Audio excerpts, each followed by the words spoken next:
Okay, so now we're going to look at the hippocampus. We're going to start by looking at it where it is generally. So remember, we're looking at the base of the brain here. This is the front, this is the back, this is the right and the left. And what it looks a little weird. It does look a little weird because this piece here, the cerebellum, has been removed. But what we're focused on right here is this.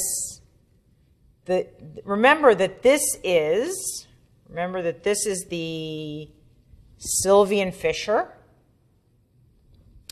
and this is the temporal lobe. So this is the temporal lobe, and you see on the inner part of the temporal lobe, underneath, this bulge right here. That bulge is called the Uncas. And the Uncas is a big chunk of brain, and the reason that we're going to talk about the Uncas right now is because oftentimes, if there is an increase in pressure due to a stroke or a tumor, the pressure will press down on the hemisphere, and this Uncas can slip down and start to press on the brainstem. It starts to press on the brainstem in a very specific spot. And it presses on, do you see this? Can you see that? We should all thank this in our own bodies. This is the oculomotor nerve. This is the nerve that allows you to move your eyes vertically. It allows you to lift your eyelid voluntarily. It's also the nerve that controls your lens and your pupil size. This nerve is very important for vision, for moving your eyes and for vision. And the Uncas is just, when it presses down, when there's too much pressure, it's going to press right onto that nerve. What's the first sign? Well, the first sign is typically that all of a sudden the person is confused because there's so much pressure is built up. And secondly, their eyelid starts to droop.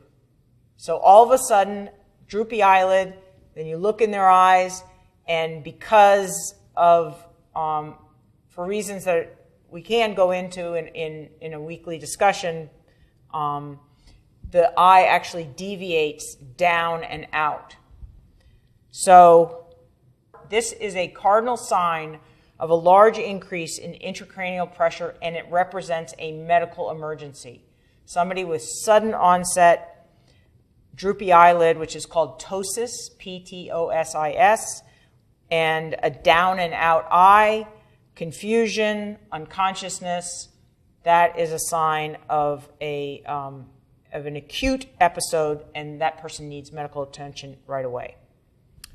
Okay, so let's try and figure out what's in here. Well, besides being a sign of intracranial pressure, what is in this part of the temporal lobe is, in fact, the hippocampus. The hippocampus is the part of the brain that allows us to make new declarative memories.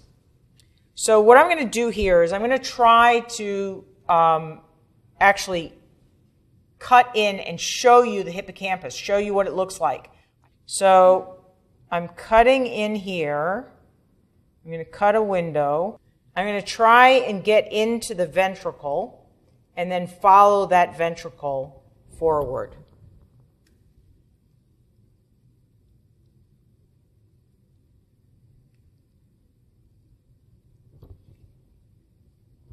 Okay, so you see I just hit the ventricle. This is an opening. You can maybe see the very smooth surface that is lining it. You also see stuff, well, like, did somebody leave crud in the brain? Well, in fact, this substance right here is something called choroid plexus. And choroid plexus is what makes cerebrospinal fluid. It pumps out the cerebrospinal fluid. It takes blood, it filters it into cerebrospinal fluid or CSF. So we are in the ventricle, and we're going to follow that ventricle forward.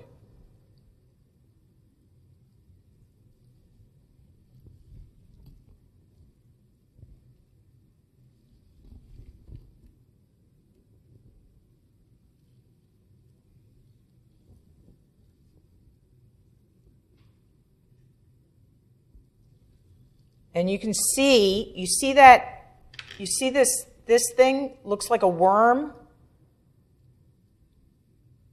Can you see that? It's leading us to the hippocampus. Okay, we're going to follow it forward.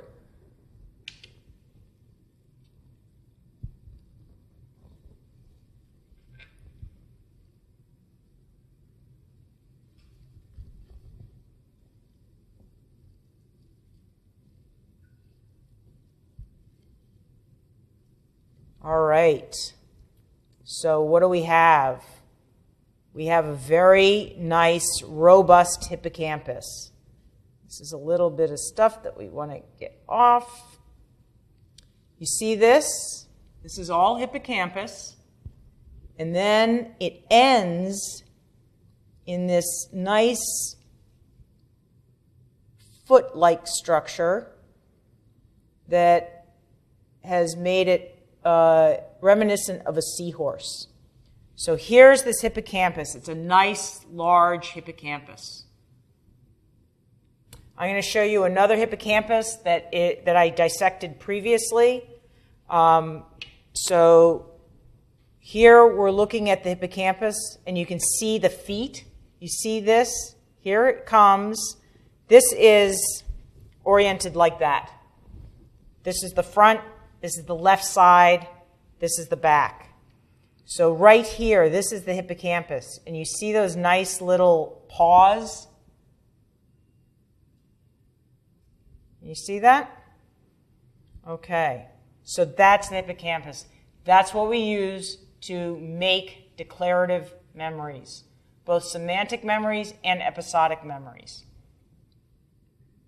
Okay? Hippocampus. Now I want to share with you something that when I first saw it, it really upset me.